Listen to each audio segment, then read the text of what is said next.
कष्ट कितना भी आए कभी घबराओ नहीं, उस कष्ट को बर्दाश्त करना सीखो। वो परीक्षा होती है मालिक की तरफ से।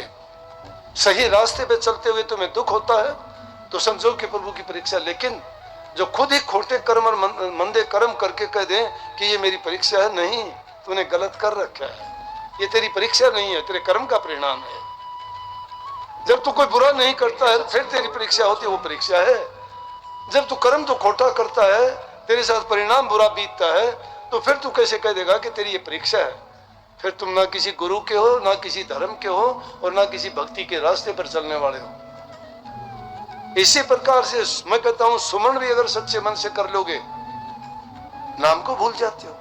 क्या है नाम? नाम तो एक ही है, राधा स्वामी नाम। लेकिन आप नाम कुछ समझते हो कि हमें तो मंजिलों के सारे दर्जे समझाए जाएं, बताए जाएं, दोबारा याद कर लेंगे हम कि सतलोक कौन सा है, अलग लोक कौन सा है, भंवर गुफा कौन सी है, त्रिकुटी कौन सी है, शंख की ध्वनि कहाँ होती है, बीणा की कहाँ होती है, और घंटे की आवाज कहाँ पे आती है, ये याद नहीं जी, भूल गए, आगे पीछे हो गए। ये बताओ क्यों इम्तिहान देना है उनका? वो तो फिक्स है अपनी जगह पे, उनको देखना और पढ़ना चाहता है। गुरु ने रास्ता दिखाया, उस पर चल, कमाई कर। तेरे हाथ में टिकट दे दी, उस टिकट को लेके चल, रोकने वाला कोई नहीं है। स्टेशन पर प्लेटफॉर्म पर बैठ के कहता है और टिकट में हाथ में लेके कि मैंने ये चीजें देखनी है, उस स्टेशन से गुजरना, कहीं नहीं जाता, वहीं टाइम पास हो जाएगा। वही प्लेटफॉर्म, वही वहां पर टाइम पूरा होने पे टीटी वहां से भी तेरे जुर्माना दे के निकालेगा।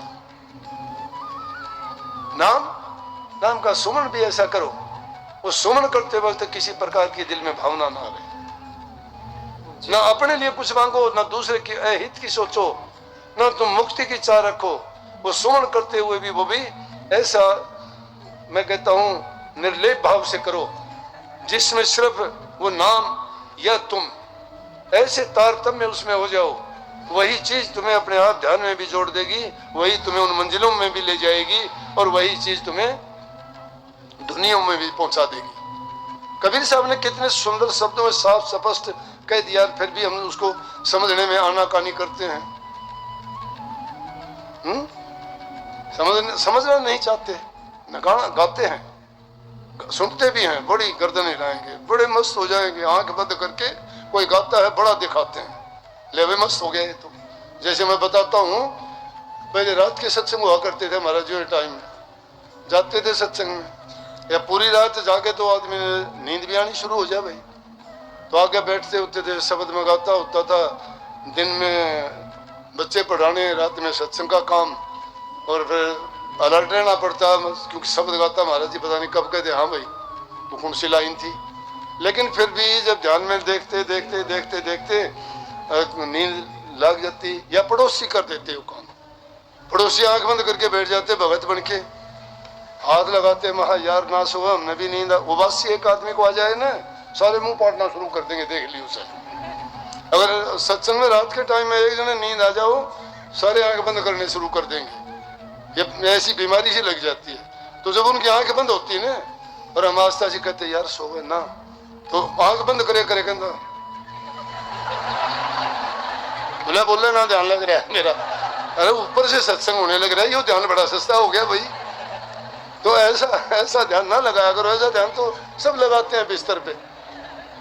ध्यान लगाने का भी तो तरीका होता है ना, वो ध्यान नहीं है, ध्यान है वो तुम्हारा सोने में है, लेकिन वो ध्यान जब लगाओगे, सुमन जब करोगे, तो कबीर साहब ने बहुत स्पष्ट शब्दों में बताया है,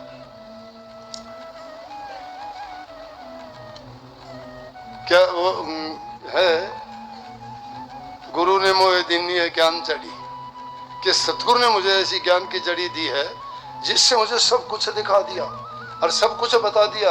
और जिसका ध्यान लगाने की बात कही, उस पर ध्यान कैसे लगा लोगे? उस पर ध्यान यूं तो लगे को नहीं, वो यूं बताया भी समझाया को नहीं जा, वो कि किसी कोई हाथी और घोड़े की सवारी थोड़ी है, पीठ पर बिठा दोगे, पेट मारोगे और वो भाग लेगा, भागते भागते पहुंच जाओगे मंजिल पे। नहीं, वो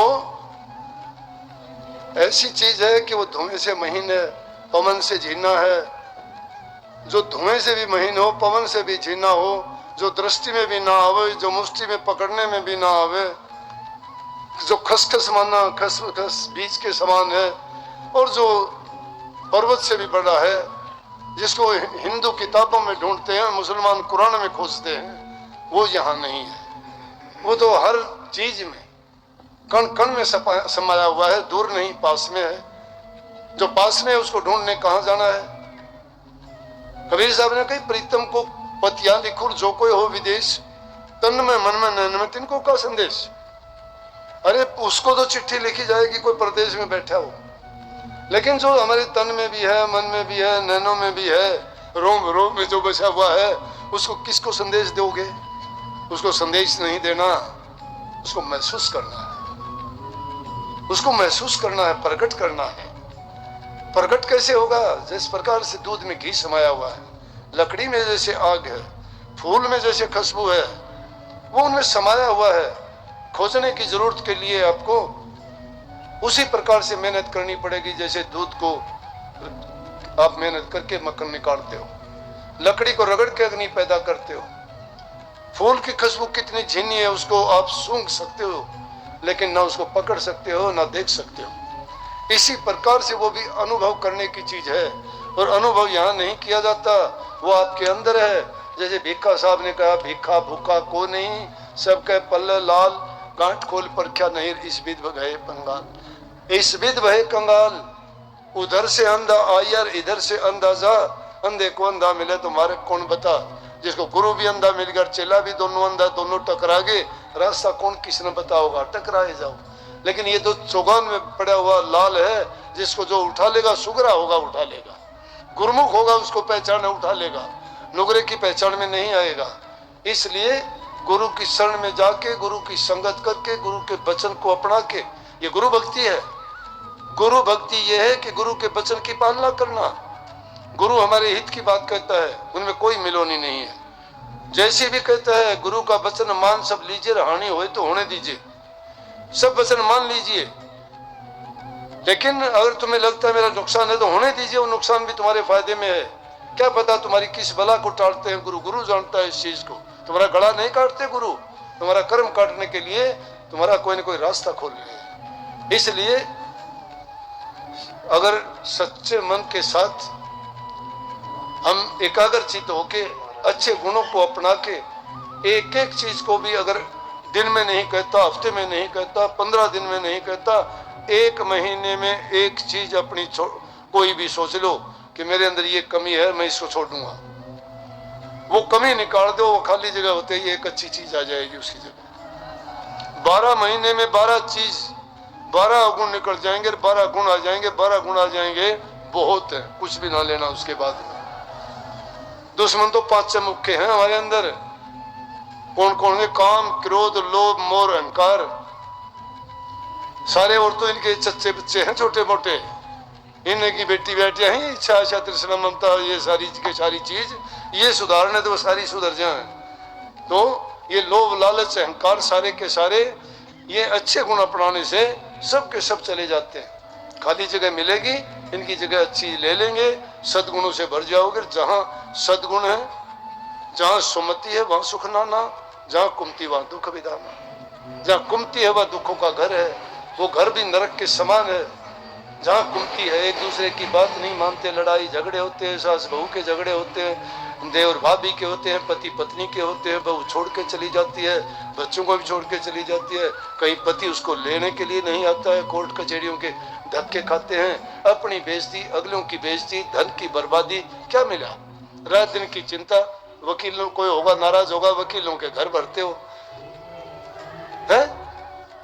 किस लिए? दुर्बुद्धि हुई है। क्या समझ और क्या बुद्धि की बात है?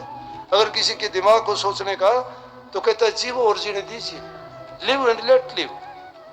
जीवो, तुम भी जीवो, खुशी से जीवो। जब तुम्हारे दिल में किसकी क्या मरोड़ निकालोगे? तुम निकाल सकते हो, जब उसकी दृष्टि होगी वो काम होगा। लेकिन इंसान जो अपने कर्म की आजादी मिली अपना जीवन बर्बाद करता है, उसको क्या मिलेगा? ये जीवन बहुत बहुमूल्य है, इसको जीना सीखो। बर्बाद करना नहीं, जीना सीखो। जो अच्छे फल मिले हैं उनमें अच्छे कर्म करो। अच्छे कर्म का परिणाम हमेशा अच्छा होता है। मालिक तुम पर कृपा बरसाता है, लेकिन वो कृपा तुम्हारे से नहीं झेली जाती। अपनी दुर्बुद्धि के कारण अपनी दुर्गति स्वयं करते हो। इंसान अपने पैरों पे कुल्हाड़ा मारता है गाफिल होके। गाफिल होकर अपने पैरों को खुद काटता है इंसान, अपनी कमजोर सोच के कारण। इसलिए अच्छे काम करो, देखने वाले भी कहेंगे, तुम्हारा जीवन अच्छा गुजरेगा, रात दिन की चिड़चिड़ पिड़पिड़ से बचोगे। नहीं तो एक छोटी सी बात होती है, दिमाग खराब हो जाता है इंसान का, रात दिन उसी के बारे में सोचते रहते हो, क्या किया। इसलिए ऐसी आफतों से बच के जीवन को सुखी बनाओ। घरों में जिसके सुख शांति नहीं है, क्या खाक भक्ति करेंगे वो? क्या खाक भक्ति करेंगे? भक्ति नाम इसका है? तो लानत है ऐसी भक्ति को, तो धिक्कार है ऐसे लोगों को। वो इंसान कहलाते हैं क्या?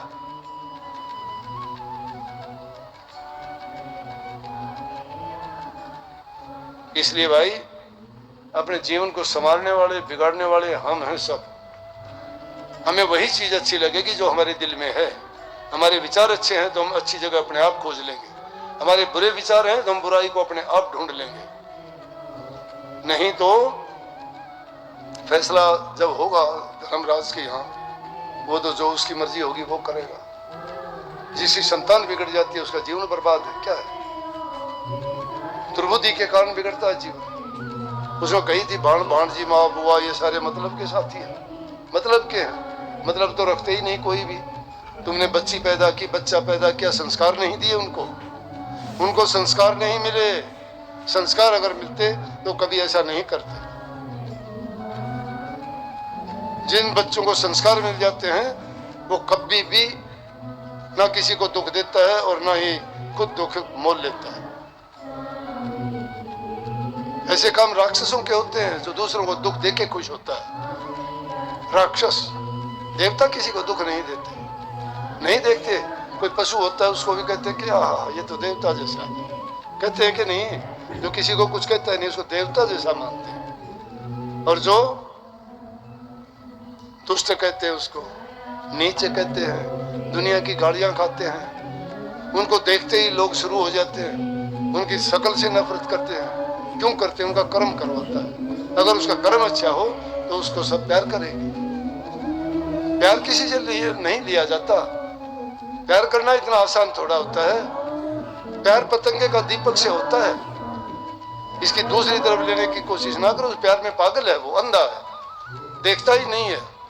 तन जलो, शरीर जलो, जिंदगी बर्बाद है, जड़ के ही मर जाता है। खोजता खोजता आता है जिस चीज का विरही है, प्रेमी है, वो प्रेम कहाँ मिलेगा उसको? और जहां उसको मिल जाता है वो सम्मा के पास परवाना चल के आता है, जला देता है अपने आप को। प्यार में पागल है, नहीं परवाह उसको। तो प्रेमी बनना आसान थोड़ा है। प्रेम तो बहुत बड़ी कीमत मांगता है, त्याग चाहता है, वो कुर्बानी मांगता है। कुर्बानी देने के लिए तैयार है। स्वार्थ की भरी दुनिया है, लालच की भरी दुनिया है। या लालच और स्वार्थ और अहंकार, ये तीन चीज इंसान को सबसे ज्यादा बर्बाद करती है। ये चीजें अगर ये दिल से निकाल दे तो मैं कहता हूं प्रभु का वास हर इंसान के अंदर है। हर इंसान में बैठा हुआ है, वो अंदर में है। अपनी खोज करके देख लेना। तुम्हारा साथ तुम्हारे अच्छे कर्मों ने देना है, किसी ने नहीं देना। मैं भी नहीं दूंगा। तुम अपने कर्मों को सुधार लो, तुम्हारे अच्छे कर्म तुम्हारा साथ देंगे। वही तुम्हें अच्छा और बुरा बनाते हैं। और भक्ति वाला कर्म कर लोगे तो उसका तो कोई मूल ही नहीं है, कहना ही क्या है। इसलिए मैं तो आप सबसे कह सकता हूं, प्रार्थना कर सकता हूं, आपके लिए दुआ भी मांग सकता हूं परमात्मा से, आपको सद्बुद्धि दे, आपको सद्बुद्धि दे अच्छा करने के लिए, नेक इंसान बनने के लिए। आपकी कुबुद्धि जो है उसको ठीक करे, आपके हृदय में प्यार प्रेम भर दे, प्रभु की भक्ति से सराबोर कर दे। आपके दिल से हमेशा दूसरों के प्रति हित की, परोपकार की, भलाई की बात ही निकले। और दूसरों के लिए आप अपना सब कुछ कुर्बान और न्यौछावर करने के लिए तैयार रहे, तब आपको अपने जीवन का पूरा महत्व समझ में आएगा, तभी इसका मूल्य चुका पाओगे। यही सच्ची भक्ति है। सबको बहुत बहुत आशीर्वाद। मालिक आप सब पर कृपा करे, सुख दे, शांति दे, खुशी दे, समृद्धि दे, भक्ति में रुचि बढ़ाए और आपकी बुद्धि को ठीक कर दे। जिस इंसान से तुम्हारा हित होता है उस हित को ना भूलो, उस हित को हमेशा याद रखो। चाहे लाखों आफत आए तो भी आप उस चीज को कभी ना भूलो। उसका ऋणी बन जाते हो, ऋण चुकाओ। किसी का ऋण अपने सिर ना लेके जाओ, ऋण चुकाओ। गुरु के भी ऋणी हो। गुरु ने तुम्हें नाम इसलिए दिया है कि तुम नेक बनो। अगर नेकी के रास्ते पे नहीं चलते हो तो तुम गुरु के गुनहगार हो, और जो गुनहगार बन जाता है उसको सजा मिलती है, बचता नहीं है। कभी ये सोच लो कि नाम मिल गया, हम गुरु के हो गए और हम बच जाएंगे, नहीं। जो गुरु के वचन को नहीं मानता, गुरु से दीक्षा लेके और उनके कहे अनुसार काम नहीं करता, उल्टे सीधे काम करता है, वो गुरु का गुनाहगार है। गुरु के गुनाहगार को परमात्मा भी नहीं बख्शता है। बख्शा जाएगा तो गुरु ही बख्शेगा उसको, और कोई खाना नहीं। बहुत बहुत आशीर्वाद हम आशा सब करते हैं आपने सत्संग